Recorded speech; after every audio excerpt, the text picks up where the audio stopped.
അർച്ചന മയക്കത്തിൽ നിന്ന് ഉണരുന്നതിനും അവളെ കാണാനുള്ള സച്ചിയുടെ കാത്തിരിപ്പിനും ഇടയിൽ വളരെ കുറച്ച് സമയമുള്ളൂ. അതിനിടയിൽ സച്ചി അവിടുന്ന് എങ്ങനെയും മാറ്റണം. മാഡം വിഷമിക്കണ്ട, നമുക്ക് എങ്ങനെയെങ്കിലും ഒരു വഴിയുണ്ടാക്കാം. മനസ്സുരുകി പ്രാർത്ഥിച്ചോളൂ.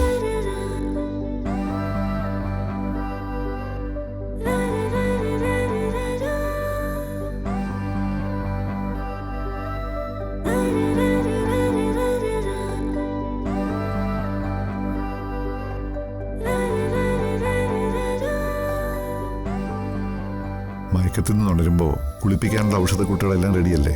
എല്ലാം റെഡിയാണ് ഗുരുജി. വിസിറ്റേഴ്സിന്റെ സന്ദർശനം അത് കഴിഞ്ഞു മതി. തൽക്കാലം മയങ്ങട്ടെ.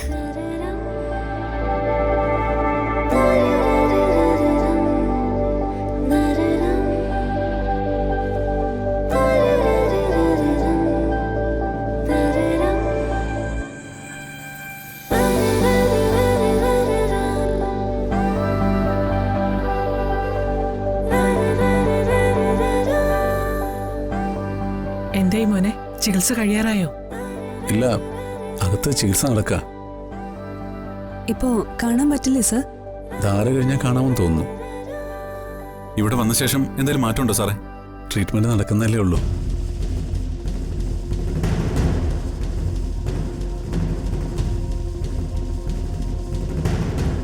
ഗുരുജി, മാഡത്തിന് ഇപ്പൊ ഞങ്ങൾക്കൊന്ന് കാണാൻ പറ്റുമോ? മയക്കത്തിനുള്ള ഔഷധക്കൂട്ടുകൾ കൊടുത്തിരിക്കുക. ഒരു 2 മണിക്കൂർ എടുക്കും മയക്കത്തിൽ നിന്ന് ഉണരാൻ. അതിനുശേഷമേ കാണാൻ പറ്റൂ. ഇന്ന് മടങ്ങുന്നുണ്ടോ? തിരിച്ചു പോകണമെന്നാ വിചാരിക്കുന്നേ. നാളെ കോടതിയിൽ കേസുണ്ട്, അത് കഴിഞ്ഞ് തിരിച്ചെത്താം. ഗുരുജി, എന്തെങ്കിലും മാറ്റങ്ങള്? പുറത്തേക്ക് വലിയ മാറ്റങ്ങളൊന്നും ഇനിയും കാണാനായിട്ടില്ല.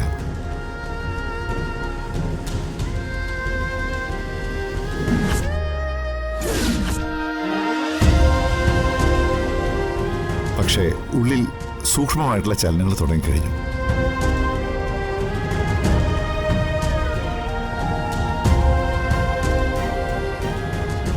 ഇത്രയും ദിവസമായിട്ടും മാറ്റമൊന്നും വലുതായിട്ട് കാണാനില്ലെങ്കിൽ പിന്നെ ഇനിയും പ്രതീക്ഷിക്കണോ? വിത്ത് മണ്ണിനടിയിൽ മുള പൊട്ടുന്നത് നാം കാണുന്നില്ലല്ലോ എന്ന് കരുതി വിത്ത് മുളച്ചില്ലെന്ന് നമുക്ക് പറയാൻ പറ്റുമോ?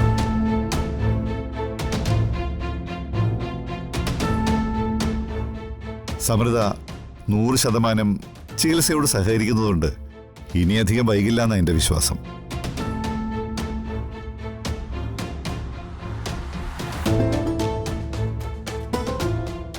ഓർമ്മകൾ തിരിച്ചു വരുന്നത് ഒരു വാതിൽ തുറക്കുന്ന പോലെയാ. വിശ്വാസത്തോടെ കാത്തിരുന്നാൽ മതി. സമൃദ്ധയുടെ മനസ്സിലെ ഓർമ്മകളുടെ വാതിൽ തുറക്കുക തന്നെ ചെയ്യും.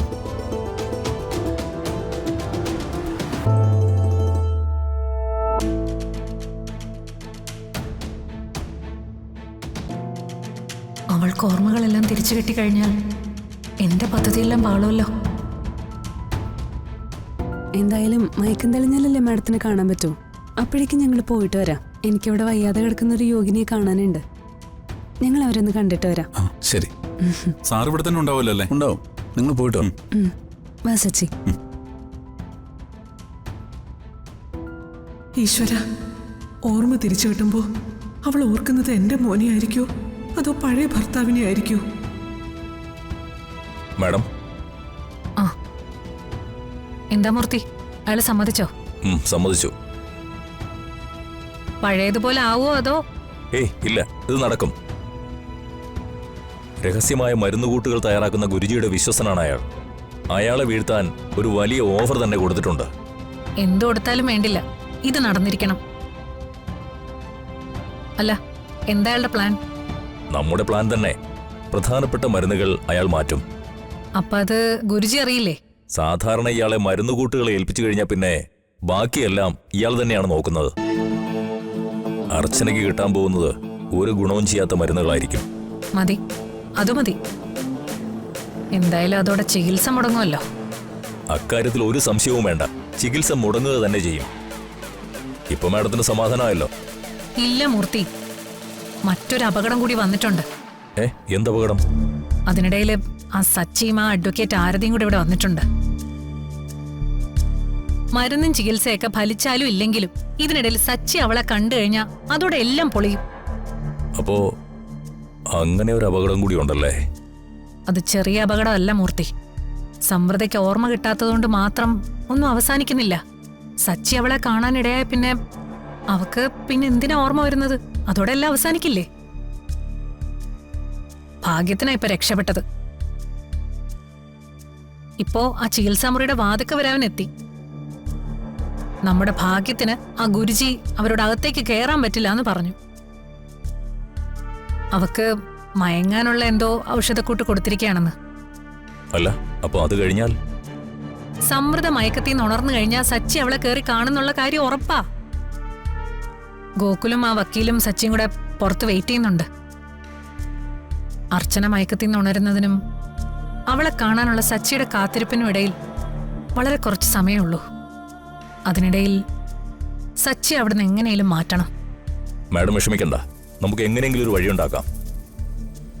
എല്ലാരും കാത്തിരിക്കുന്നത് സച്ചി അർച്ചന ഒന്നിക്കാൻ വേണ്ടിയാ. അതൊരിക്കലും ഉണ്ടാവാൻ പാടില്ല. അതുകൊണ്ട് വേഗം എന്തേലും ചെയ്തേ പറ്റൂ.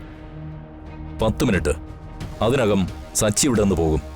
മാഡം ധൈര്യമായിരിക്കേ.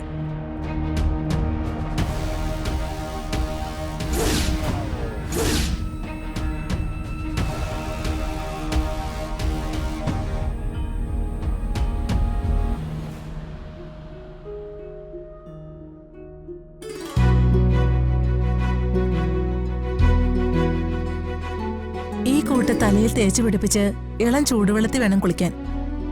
തൽക്കാലം അവിടെ വെച്ചേക്കൂ.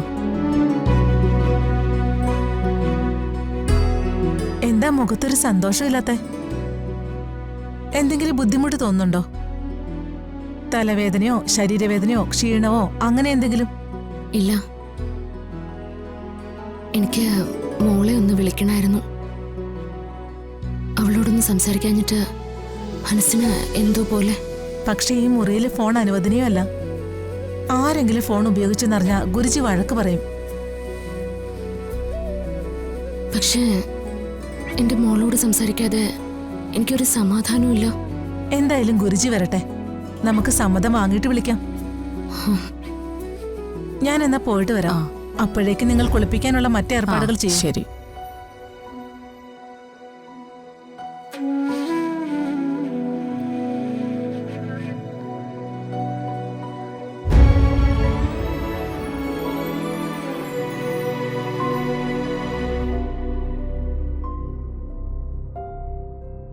വക്കീലാകെ മൂടോട്ടാണല്ലോ.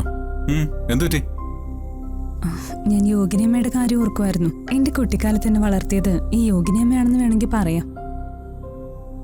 ഈ അവസ്ഥയിൽ അവരെ കണ്ടപ്പോ ഇനി എത്ര നാൾ അവരിങ്ങനെ? മനുഷ്യരുടെ ജീവിതമൊക്കെ അങ്ങനെ വക്കീലേ.